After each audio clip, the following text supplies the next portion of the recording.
Eu quero convidar os irmãos para lerem a carta aos Efésios, no capítulo 6, do verso 10 ao 18. Finalmente, fortaleçam-se no Senhor e no seu forte poder.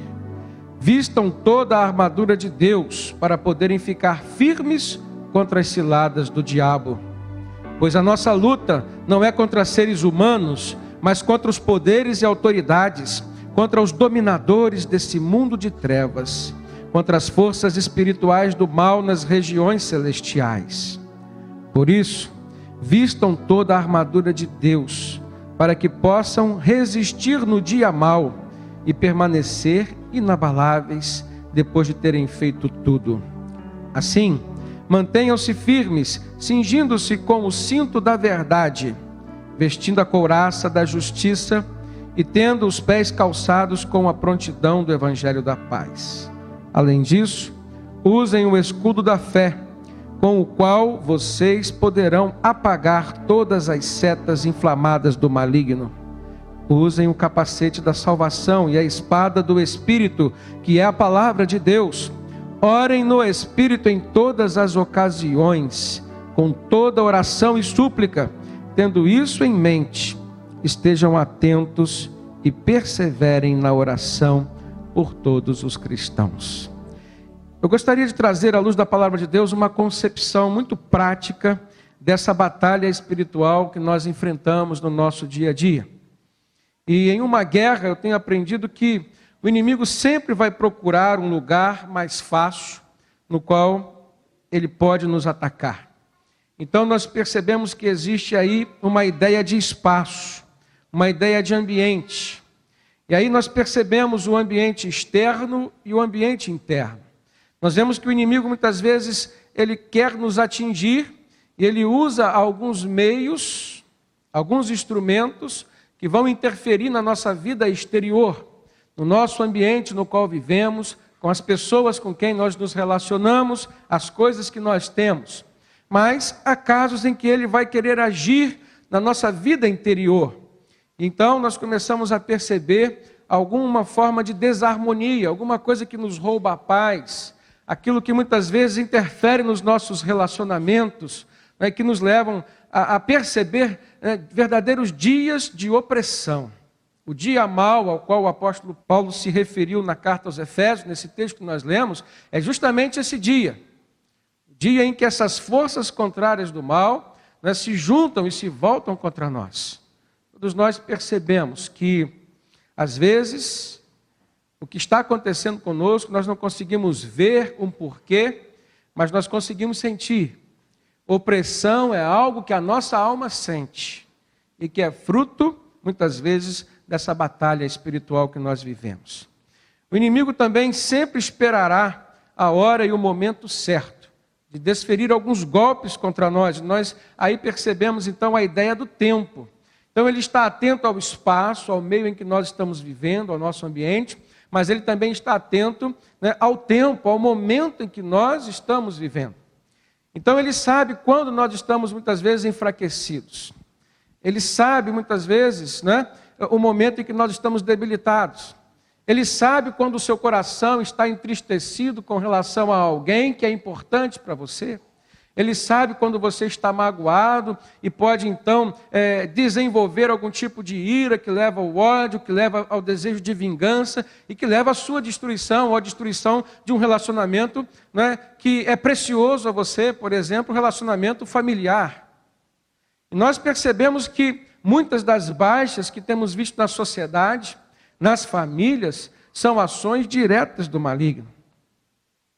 Mas nós entendemos que, além do espaço e além do tempo, o inimigo também está interessado e atento aos instrumentos e aos meios que ele poderá usar para tentar nos destruir.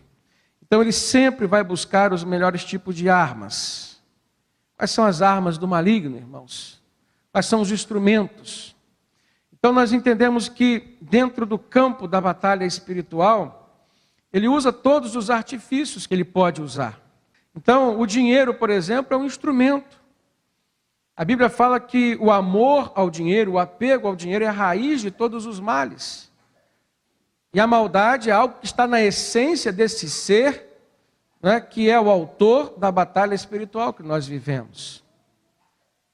E outros tipos de desejos, por exemplo, que pode desencadear algum tipo de distúrbio na nossa vida, no nosso pensar, também são obras ou podem ser obras do maligno na nossa vida.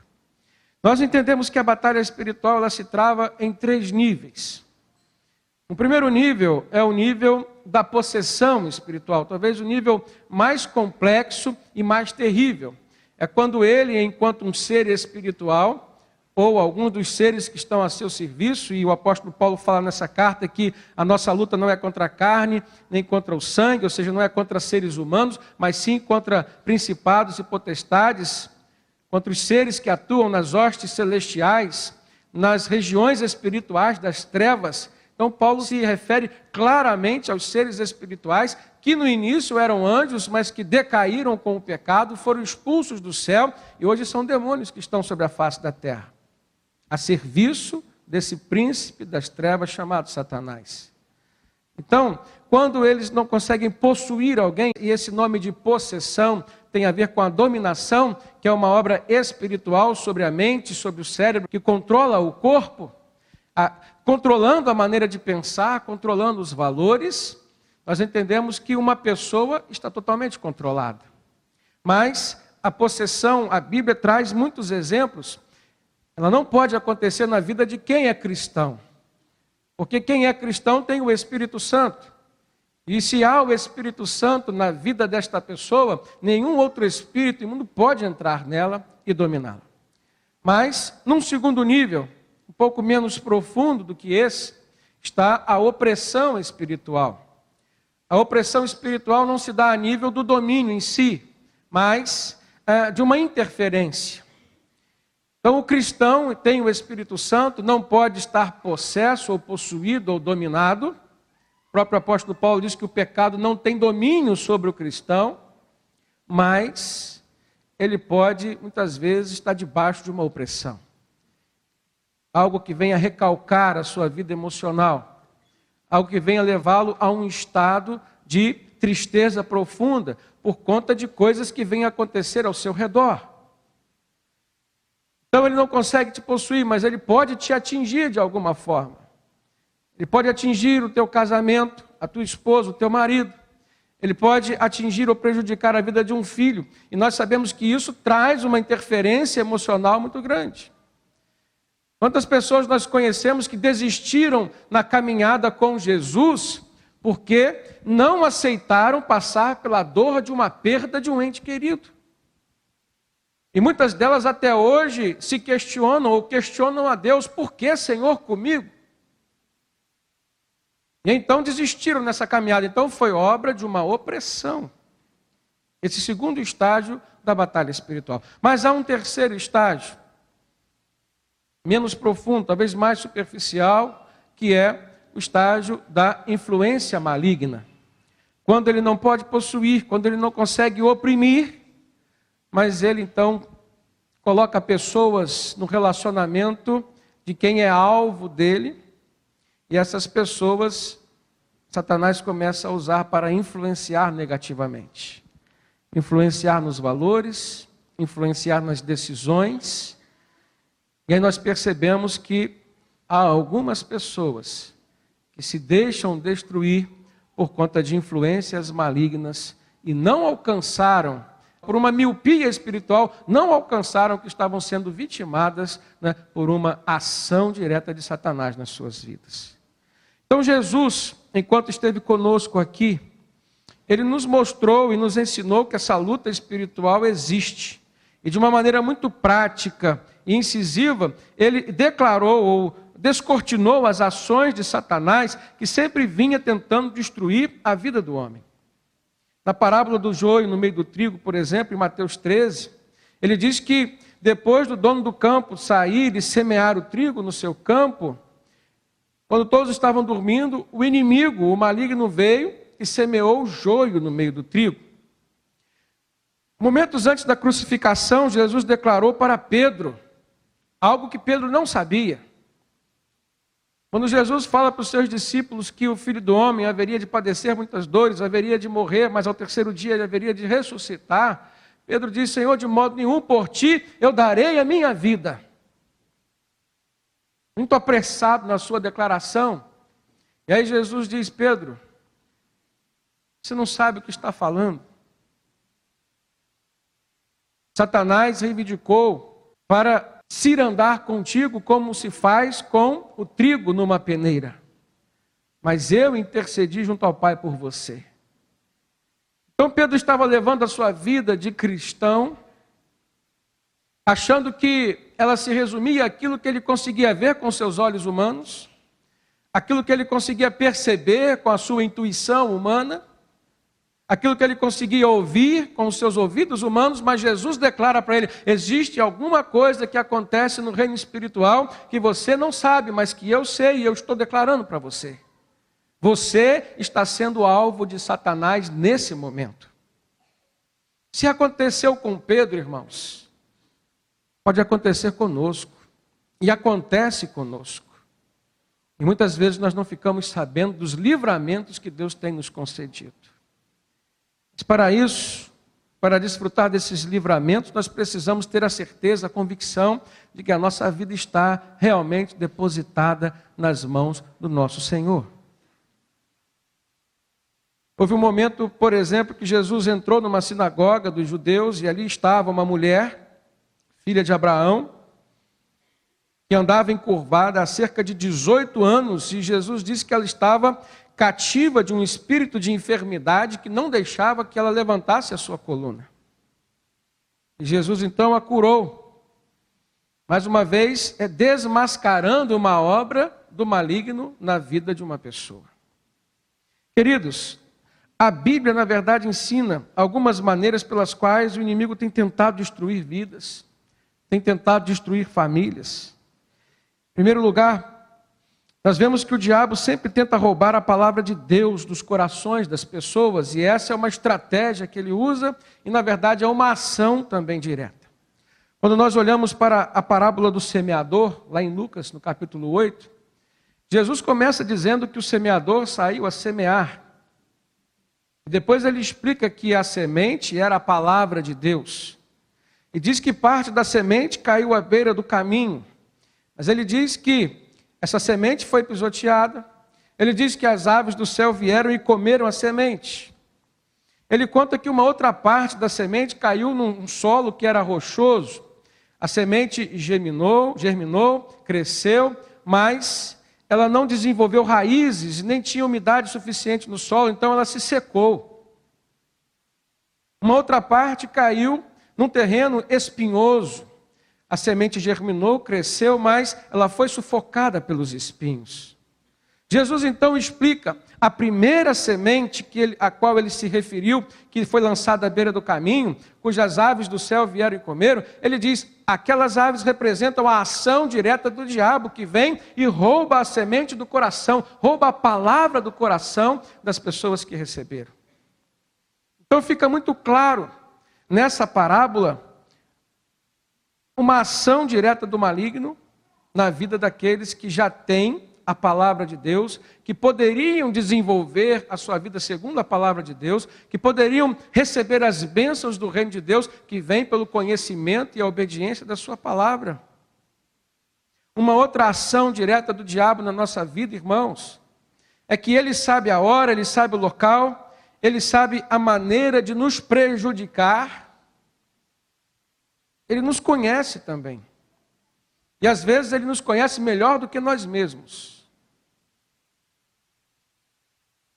Uma outra parábola contada por Jesus, aquela que eu me referi do trigo e do joio, há um detalhe nessa parábola que está em Mateus capítulo 13, a partir do verso 24, em que Jesus diz: olha, o semeador semeou a semente do trigo.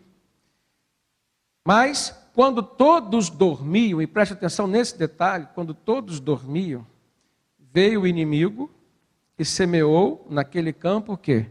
O joio. É mais uma parábola na qual Jesus deixa claro uma ação direta do inimigo.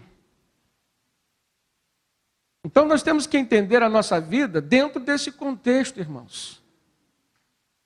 O nosso modo de viver, o nosso estilo de vida, nós podemos escolher o que vamos, fazer com ele, que estilo de vida nós vamos ter, como nós vamos viver. Agora, o ambiente no qual nós vivemos, as coisas que muitas vezes acontecem ao nosso redor, muitas delas são adversidades.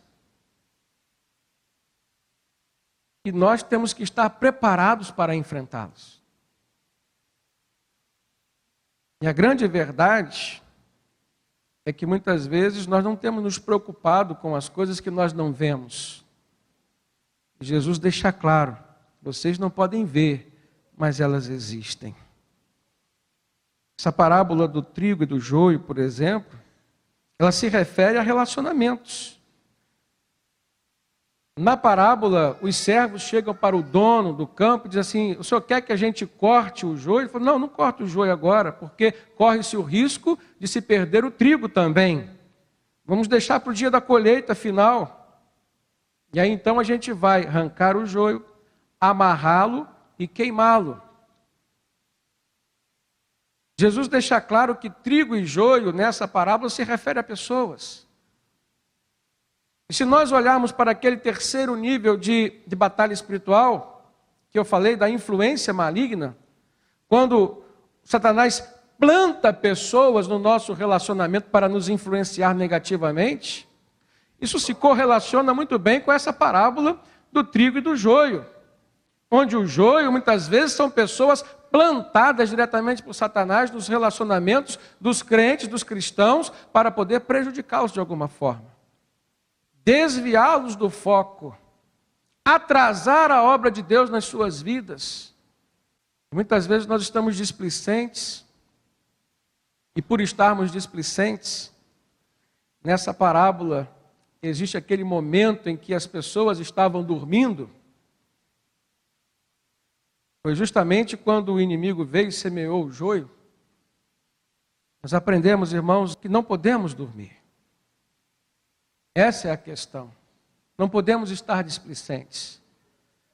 Nós podemos desfrutar dessa vida, a alegria e a felicidade que temos em Cristo Jesus, que é fruto do Espírito Santo em nós, a paz que também é fruto do Espírito Santo, os relacionamentos fundamentados no amor, tudo isso que é fruto do Espírito Santo, mas não é por isso que nós vamos nos desligar desse reino espiritual que nos cerca. Não é por isso que nós vamos baixar as nossas guardas. Não é por isso que nós vamos deixar de nos revestir com a armadura espiritual a qual o apóstolo Paulo se referiu, dizendo que nós temos que orar, que nós temos que estar ligados à palavra de Deus. Nós temos que preservar e cultivar a nossa fé. Entendam que, na verdade, estas coisas que juntas formam esse arcabouço que Paulo disse ser a armadura espiritual, elas, na verdade, podem conviver com todos os outros sentimentos naturais, a vida de uma pessoa feliz e realizada e bem-sucedida. Nós não estamos falando de religiosidade, Jesus não falou de religiosidade, ele falou de espiritualidade. É como nós cultivamos o nosso espírito em comunhão com o Espírito de Deus. É a partir daí que todas as outras coisas fluirão na nossa vida. Então a solução apontada por Jesus é a oração e a vigilância. Oração e vigilância. Nesta parábola ele disse que enquanto as pessoas dormiam, o inimigo veio e semeou o joio. Houve um momento na vida de Jesus muito importante, ele estava no Getsêmani, momentos que antecederiam a sua crucificação. Ele chama 3 dos seus discípulos mais próximos, Pedro, Tiago e João, e chama-os para orar e diz: ficai aqui, porque eu vou mais ali adiante orar. Quando Jesus voltou, encontrou os discípulos dormindo. Isso aconteceu por 3 vezes, Jesus disse a mesma coisa. Vocês precisam vigiar e orar para que vocês não caiam em tentação. E o que é tentação, senão uma ação direta do maligno na nossa vida? Jesus é batizado e quando ele sai das águas do Jordão, o Espírito Santo o impele até o deserto para ser tentado. E ali ele enfrenta pessoalmente, diretamente Satanás. Então nós temos que entender que nós estamos sujeitos a tudo isso, mas estarmos vulneráveis ou não é uma opção nossa. E quando Paulo escreve essa carta aos Efésios, ele está alertando: vocês não estão lutando contra seres humanos, vocês não estão lutando contra um inimigo que é visível, vocês estão lutando contra seres espirituais, portanto vocês precisam se revestir com armaduras espirituais, usando armas espirituais, para que vocês possam resistir no dia mau. A palavra de Deus não é no sentido de nós temermos ao maligno. Não é no sentido de nós vivermos acuados nas cordas de quem está lutando. Mas sim, temos coragem e sabemos quem luta por nós. Quem compra a nossa luta. E ele é vencedor. E que contra ele ninguém pode vencer. Então, queridos, o diabo sabe a hora, sabe o local, sabe a maneira de nos prejudicar. Mas o diabo também tenta interceptar a resposta de Deus às nossas orações. É uma terceira ação direta do maligno. Ele tenta interceptar aquilo que é a resposta de Deus às nossas orações. E aí eu quero tirar um exemplo da Bíblia. O caso relatado na vida de Daniel. No livro do profeta Daniel, no capítulo 9, no capítulo 10, nós vamos perceber que ali, na vida daquele homem que era um servo de Deus, e quem já leu sobre a vida de Daniel sabe que ele era um homem comprometido com o Senhor desde a sua juventude, foi levado ao palácio do rei Nabucodonosor, no tempo do grande império babilônico, foi escolhido para trabalhar para o rei diretamente, e ele já começa rejeitando os prazeres do banquete do rei. Foi um jovem que nunca aceitou nenhuma situação imposta a ele que fosse contrária a um princípio de Deus na sua vida. Então a influência maligna não prejudicou aquele homem. A opressão não foi a razão do seu sofrimento. Pode até ter tido um indício de opressão na vida de Daniel, nós vamos entender o porquê. E nem muito menos possessão aconteceu na vida dele. Mas foi um homem que enfrentou a batalha espiritual. A política daquele tempo não era menos suja do que a política dos nossos dias de hoje. Que tentaram fazer uma armadilha para que ele pudesse cair e perder o poder. Nenhum deles foram bem-sucedidos, porque Daniel era um homem que orava. A Bíblia relata, 3 vezes por dia, ele reservava um tempo precioso para buscar a comunhão e a presença de Deus. Abrir o seu coração, conversar com Deus, expor suas dificuldades, falar dos seus inimigos e colocar a sua causa diante de Deus, como quem diz: Senhor, eu por mim mesmo não posso lutar contra eles, mas o Senhor é o meu Deus. O Senhor há de lutar por mim. Daniel venceu. Daniel superou a queda do reinado da Babilônia. Quando o Império Medo-Persa tomou a Babilônia, Daniel continuou servindo ao rei. Isso é uma superação. Isso é obra de Deus, isso é um milagre. Mudou o governo e Daniel continuou na direção. E cada vez ele prosperava mais. Mas Daniel era um homem de oração. E lá, no conforto do palácio, um homem que tinha poder, um homem que tinha dinheiro, um homem que tinha fama, gozava do respeito das pessoas, ele era um homem íntegro. Aconteceu algo com Daniel, porque chegou aos seus ouvidos que o seu povo em Judá, Jerusalém, estava sofrendo.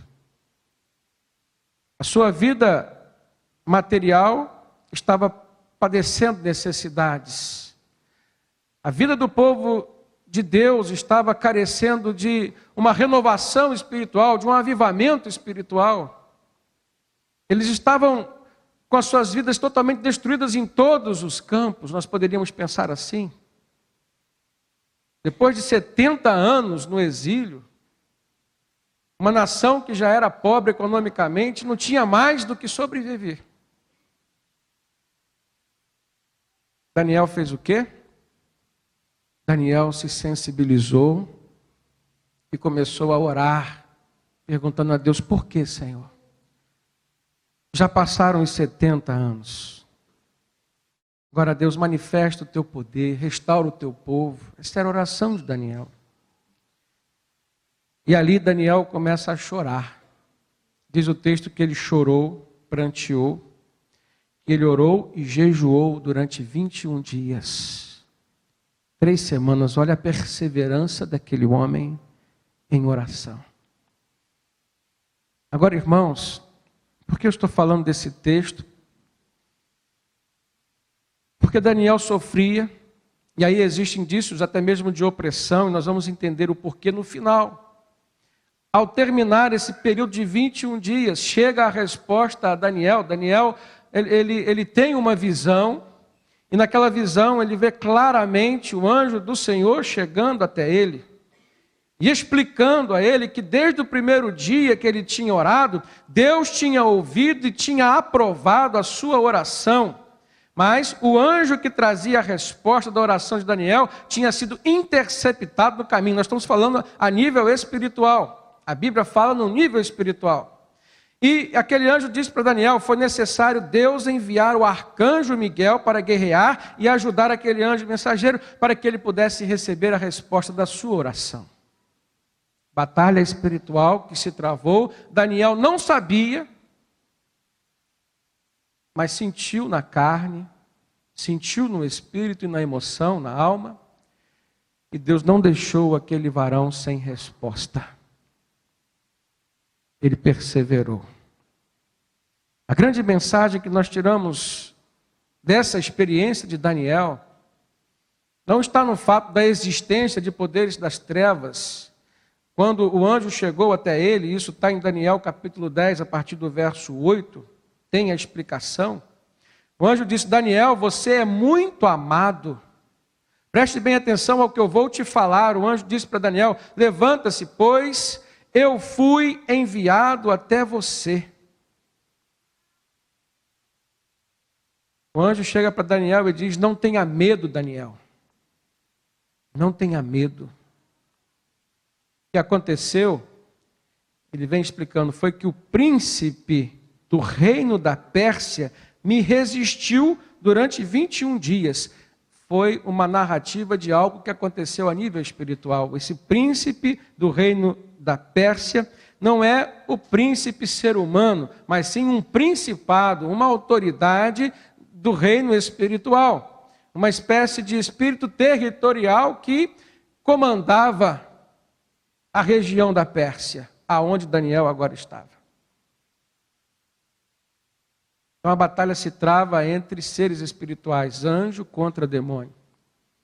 E Deus manda o arcanjo Miguel lutar e ajudar e vencer. A primeira pergunta seria: por que Daniel recebeu a vitória? Porque Daniel teve uma explicação. Muitas vezes, irmãos, nós sofremos, nós enfrentamos lutas. Eu conheço mães, conheço pais que sofrem anos e anos por conta de dificuldades com seus filhos. Não são 21 dias, são anos e anos. Eu vejo muitas vezes mulheres que sofrem maridos alcoólatras e elas oram, elas intercedem. Elas clamam ao Senhor e muitas vezes, né, há casos de não terem a resposta, há casos em que Deus responde, há casos que demora muito e Deus responde. Agora eu olho para a declaração que o anjo fez, ele disse: Daniel, você é muito amado. Os céus, irmãos, estavam envolvidos com a causa de Daniel, por quem Daniel era. Entende? Não é pelo que você tem, não é pela forma como que você às vezes negocia com Deus, nos propósitos, nas campanhas que você faz, mas é por quem você é. Deus te conhece no profundo do seu ser. O Salmo 139 nos declara isso. Daniel era amado e muito amado. Ele teve a resposta. Passou pela luta, mas teve a resposta. E a resposta foi positiva. E para a resposta chegar até ele, houve uma batalha que se travou. Houve um reforço que veio do céu. Mas a vitória foi garantida na vida daquele homem. Nós precisamos ter a vida que Daniel teve, irmãos. Para obtermos o êxito que ele também obteve. Daniel é um espelho para todos nós hoje. De quem consegue, em meio a tantas dificuldades, em meio a tantas tentações, por exemplo, do poder, tentação do dinheiro, das riquezas, conseguir se manter com uma vida íntegra e de oração, de relacionamento profundo com Deus. As trevas respeitavam Daniel, pelo que ele era, pela maneira como ele era conhecido no céu. As trevas respeitavam ele aqui na terra. Essa é uma verdade com a qual nós temos que conviver. As transformações que vêm pela nossa santificação vão produzir um efeito no reino espiritual, que muitas vezes nós nem conseguimos ver, nem perceber, mas existe. Mas existe. Uma outra ação que eu percebo de Satanás na vida das pessoas é que ele tenta oprimir as pessoas, muitas vezes com enfermidades físicas e emocionais. A Bíblia fala de Jó, dá Jó como um exemplo de quem Satanás oprimiu, até mesmo com permissão de Deus. O caso de Jó foi único, mas Satanás o oprimiu. Satanás levou Jó ao sofrimento e colocou nele uma enfermidade que o cobriu da planta dos pés à cabeça. A Bíblia mostra, por exemplo, aquela mulher que vivia encurvada. Era uma mulher que frequentava os cultos na sinagoga. Era filha de Abraão, mas ainda não conhecia Jesus. Então, quando ela viu Jesus, quando Jesus chegou naquela sinagoga e encontrou aquele quadro de uma mulher que estava ali há 18 anos sendo oprimida, na verdade, ela estava sendo vítima de uma enfermidade na sua coluna vertebral, que era fruto de uma ação espiritual. E por uma palavra de ordem, Jesus a libertou. E ela conseguiu então se endireitar e ter uma nova vida.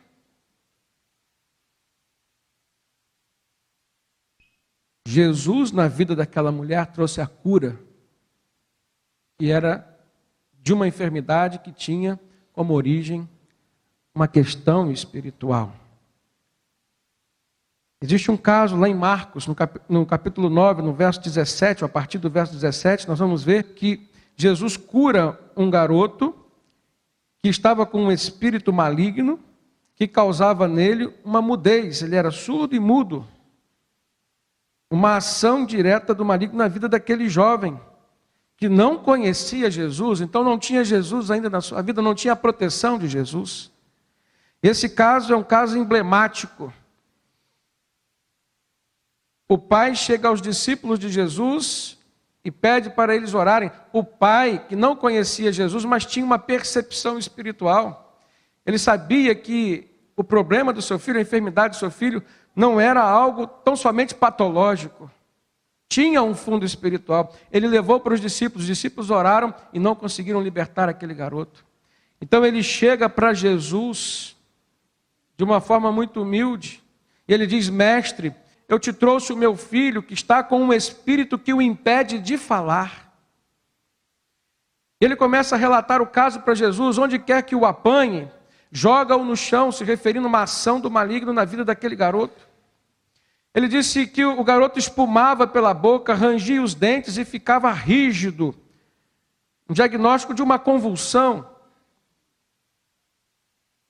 Ele lamenta dizer que os discípulos não conseguiram expulsar aquele espírito. E aí Jesus assume a sua posição no diálogo e diz: ó geração incrédula, até quando eu estarei com vocês? Até quando eu terei que suportá-los? Tragam-me então o menino.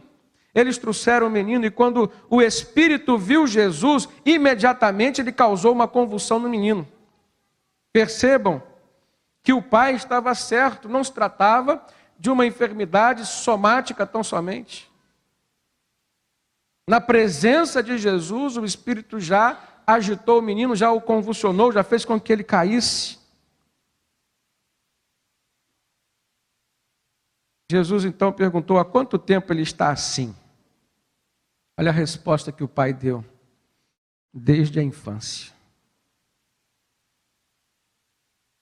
Preste atenção, irmãos. Muitas vezes nós lidamos com as enfermidades dos nossos filhos ainda pequeninos e nos esquecemos que eles podem estar sendo vítimas de uma ação direta do maligno. Quero dizer para você, comece a orar mais pelo seu filho ou pelos seus filhos. Não entregue-os tão somente a um diagnóstico dos médicos, mas que eles vão até os médicos, usem os recursos da medicina, mas acompanhados de uma oração na qual você vai pedir a cura e a libertação dos seus filhos. Você, como pai, como mãe, tem autoridade espiritual para isso. Jesus disse para aquele pai que pediu ajuda, pediu compaixão. Jesus disse: tudo é possível ao que crê. E imediatamente o pai do menino exclamou: Senhor, eu creio, ajuda-me a vencer essa incredulidade, como quem pedia mais fé. E quando Jesus viu que a multidão estava se ajuntando, ele repreendeu o espírito imundo, dizendo: espírito mudo e surdo, eu ordeno que deixe esse menino e nunca mais entre nele. O espírito gritou, agitou violentamente e saiu. O menino ficou como estando morto, diz o texto. As pessoas até disseram: ele morreu. Mas logo Jesus o pegou pela mão, o levantou. Ele ficou em pé, diz o texto. Jesus foi para casa com seus discípulos. Os discípulos não sossegaram enquanto não perguntaram a Jesus: por que nós não conseguimos expulsar aquele espírito maligno? Jesus respondeu: esta casta só sai com oração e jejum. Só teria autoridade sobre aquele espírito maligno gente que tinha vida de oração e que tinha vida de comunhão com o Senhor. Percebam, irmãos? Nós precisamos ser humildes para aceitar o fato de que há muito em nós para ser melhorado a nível espiritual. Nós precisamos nos aprofundar mais no nosso relacionamento com Deus. Por último, eu vejo que Satanás atormenta as pessoas em cujo coração não há lugar para o perdão.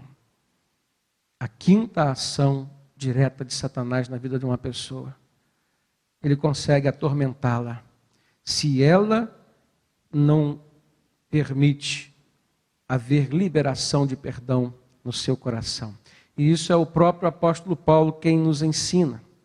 Paulo diz que a ira no coração do homem é uma porta de acesso que o diabo encontra para atormentá-lo. Em Efésios capítulo 4, verso 26 e 27 diz assim: quando vocês ficarem irados, não pequem. Apaziguem a sua ira antes que o sol se ponha. Não deem lugar ao diabo. Paulo está falando isso com cristãos. Então nós entendemos que mesmo sendo cristãos, muitas vezes nós permitimos, por causa da ira, por causa do ódio, por causa de uma mágoa, permitimos que o diabo encontre lugar no nosso coração para semear, por exemplo, a vingança, para impedir a liberação do perdão e, por conta disso, impedir o fluir das bênçãos de Deus na nossa vida. Deus não abençoa uma pessoa que cultiva mágoa no seu coração. Aprenda isso. A mágoa, o rancor, muitas vezes se confunde com ódio. Num coração onde reina o ódio, não tem lugar para o amor. Nós precisamos imediatamente liberar perdão. Que o nosso coração, irmãos, possa estar sempre aberto, sempre livre para perdoar. O diabo está sempre pronto a assumir o controle das emoções e das ações de uma pessoa que é dominada pelo ódio. Na verdade, em Romanos 13:8, Paulo diz: não devam nada a ninguém a não ser o amor de uns pelos outros, pois aquele que ama o seu próximo tem cumprido a lei. Portanto, todos nós somos devedores uns dos outros do amor que de Deus nós recebemos. No capítulo 12 de Romanos, ele diz: não retribuam o mal por mal a ninguém. Procurem fazer o que é correto aos olhos de todos. Façam todo o possível para viver em paz com todos. Ele conclui: amados, nunca procurem vingar-se, mas deixem com Deus a ira, pois está escrito: minha é a vingança, eu retribuirei, diz o Senhor. Se mexeram com você, mexeram com o Filho de Deus, então entregue essa causa para Deus.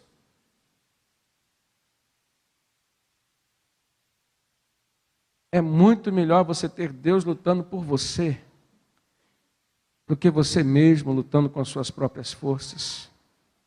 E eu quero concluir essa palavra, irmãos, dizendo que o próprio apóstolo Paulo nos mostra aqui como que nós podemos vencer essas lutas espirituais que nós enfrentamos. Pelo revestimento do poder de Deus.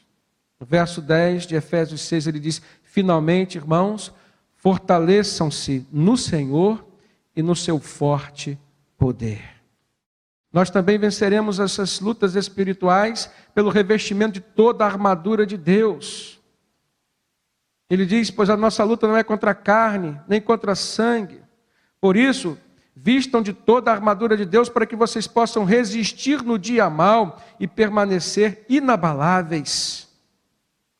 Nós podemos vencer essas lutas espirituais mantendo a nossa vigilância constante.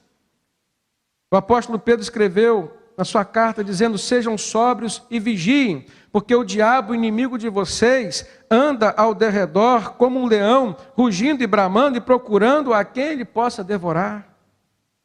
Nós vamos vencer essas lutas espirituais quando não cedermos às pressões do inimigo e quando não abrirmos as nossas guardas, mesmo depois de uma vitória.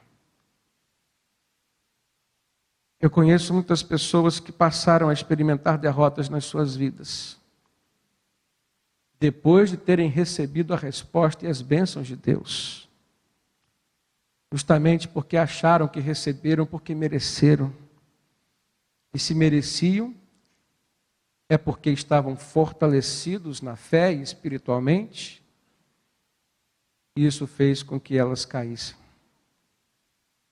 Nós não podemos baixar as nossas guardas. Temos que estar atentos. Temos que manter e cultivar a humildade do nosso coração e perseverarmos sempre no Senhor. A nossa confiança tem que estar no Senhor. A nossa esperança tem que estar no Senhor, porque a nossa força vem do Senhor. Amém?